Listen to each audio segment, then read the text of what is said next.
Assalamualaikum warahmatullahi wabarakatuh. Kita jumpa lagi dalam mata kuliah aplikasi komputer. Kali ini kita akan membahas tentang pertemuan keempat, yaitu tentang praktik pengolahan kata menggunakan MS Word.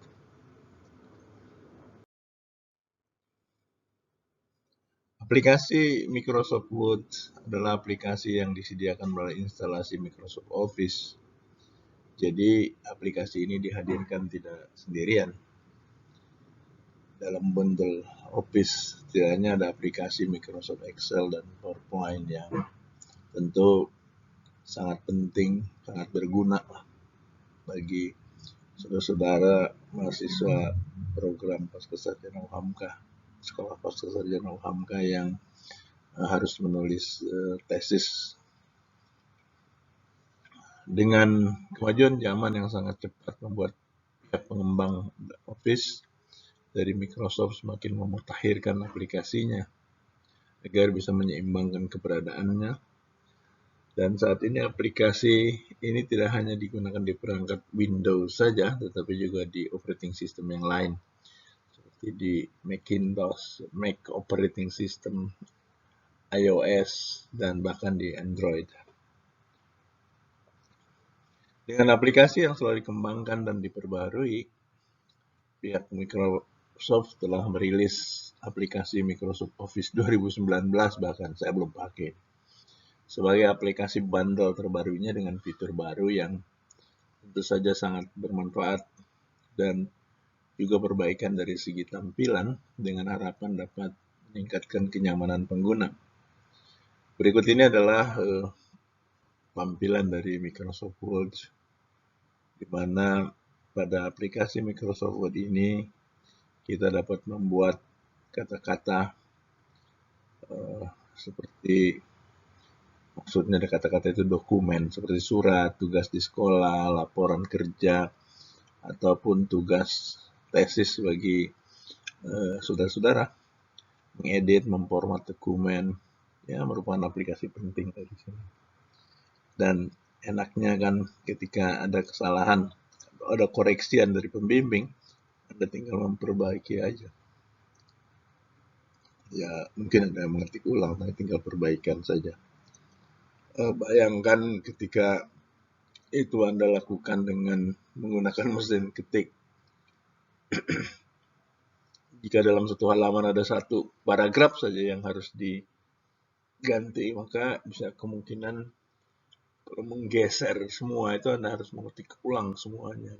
Kan sangat time consuming, sangat memerlukan energi. Fungsi detail dari Microsoft Word ada 3 sebenarnya.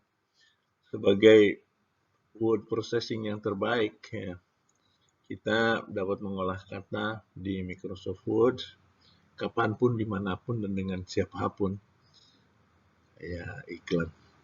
Secara umum, aplikasi Microsoft Word berfungsi untuk membuat, mengedit, dan memformat laporan, memformat dokumen. Membuat dokumen. Salah satu fungsi dari Microsoft Word adalah membuat dokumen. Kita bisa mendokumentasikan kehidupan sehari-hari di Microsoft Word ke dalam bentuk tulisan. Dan ini berguna sebagai bentuk pembelajaran mengetik jika kita adalah seorang pemula. Mengedit dokumen. Kemampuan spesial dari Microsoft Word adalah dalam mengedit dokumen yang telah kita dokumentasikan ataupun mengedit dokumen lain yang sekiranya perlu untuk dilakukan perubahan. Dalam penulisan tesis ini kan suatu proses yang berulang-ulang, dan ini di sini pentingnya penggunaan Microsoft Word. Saya punya pengalaman soal bagaimana mengetik tesis ketika saya belum mengenal komputer. Tahun 85 itu saya belum kenal komputer. Kemudian yang ketiga, format dokumen, di mana dengan pilihan format yang beragam di MS Word, kita dapat memformat dokumen secara lebih profesional.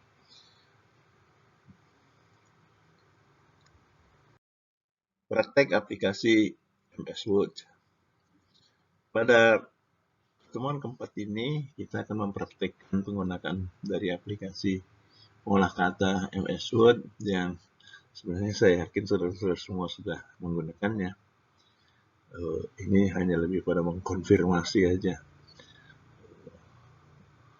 tentang keterampilan menggunakan olah kata ini. Di sini akan dilatihkan 3 keterampilan menggunakan MS Word, yaitu pembuatan dokumen, keyboarding, berupa naskah dan tabel, pengeditan dokumen juga editing dari naskah dan tabel, serta pencetakan dokumen, printing dalam bentuk hard copy maupun soft copy. Pembuatan dokumen. Saudara diminta untuk membuat 2 dokumen, yaitu penulisan abstrak dan daftar isi dari sebuah tesis. Menggunakan MS Word, silakan saudara input naskah tersebut ke dalam file MS Word, di mana untuk dokumen 1 silakan keyboarding apa adanya, aja itu di situ dari mana. Lalu setelah selesai simpan dengan nama file dokumen 1 abstrak.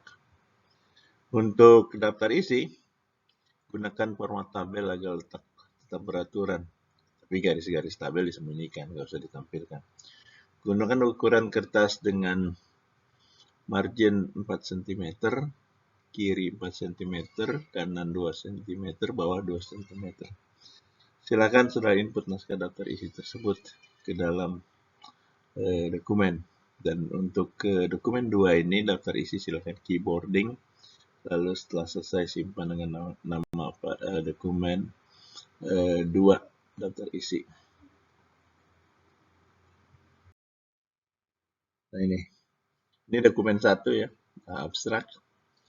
Saudara bisa copy, perbesar, kemudian keyboarding, ketik ulang. Ini hanya untuk mengkonfirmasi keterampilan mengetik. Saya juga 11 jari mengetik sampai sekarang. Kemudian ini dokumen 2, daftar isi yang memerlukan keberaturan, makanya saya sarankan digunakan format tabel, tapi garis-garisnya tidak ditampilkan sehingga kelihatan teratur. Pengeditan dokumen. Pengeditan dokumen abstrak. Dokumen 1 abstrak, silakan diatur tata letak naskah. Gunakan ukuran kertas A4 dengan margin atas 4 cm, kiri 4 cm, kanan 2 cm, dan bawah 2 cm. Spasinya juga diatur, biasanya abstrak itu 1 spasi, sehingga naskah akan persis 1 halaman penuh. Untuk daftar isi, pada setiap kolom buat rata kiri, khusus nomor halaman dibuat rata tengah. Untuk dokumen 3 berupa tabel data, formatnya tetap MS Word, lakukan pengeditan sehingga tabelnya tetap tersambung dengan buat sambungan pada tabel yang terputus. Ada gunakan format header repeat, sehingga nanti tanpa dibuat itu kepalanya, headnya akan muncul ke judul tabel bersambungnya, itu enak dilihatnya karena perlu kepalanya, kepala tabel, sambungan tabel. Nah ini tabel yang sengaja saya buat sedikit banyak, entry-nya kalau nggak salah ada 105, di mana ada 1, 2, 3, 4, ada 5 kolom. Silakan saudara buat sambungan head-nya, judulnya, bukan judulnya, kepala tabelnya, nomor urut, variabel X1, variabel X2, variabel XM, dan variabel Y, itu yang saya maksud dengan kepala tabel. Biasanya kalau itu kan putus kalau tidak dibuat head-nya itu, dia akan kelihatan, kasihan ya kalau sambungan nggak punya kepala. Kalau nggak punya ekor nggak apa-apa. Makanya ayam, ikan itu satuannya ekor, dia nggak punya ekor nggak apa-apa, tapi seharusnya kan kepala. Nah, 3 dokumen tersebut dikumpulkan sebelum atau pada waktu ujian semester. Belum aja kali ya. Nanti kita lihatlah. Yang udah selesai kumpulin aja. Kemudian 3 dokumen yang dikumpulkan adalah dokumen 1 abstrak, dokumen 2 daftar isi, dokumen 3 tabel. Penilaian dengan kriteria ketepatan waktu pengumpulan, ketelitian, dan dalam pengetikan. Dan ini termasuk juga dengan typo-nya. Kalau ada typo diperbaiki. Kerapihan dan keindahan dalam penyajian. Saya kira demikian untuk pertemuan mengenai praktek aplikasi ini. Tidak banyak bicara, silakan dikerjakan, dan nanti kita akan lihat kapan batas waktu pengumpulan secara rasional. Terima kasih, sampai jumpa lagi di materi-materi berikutnya. Assalamualaikum warahmatullahi wabarakatuh.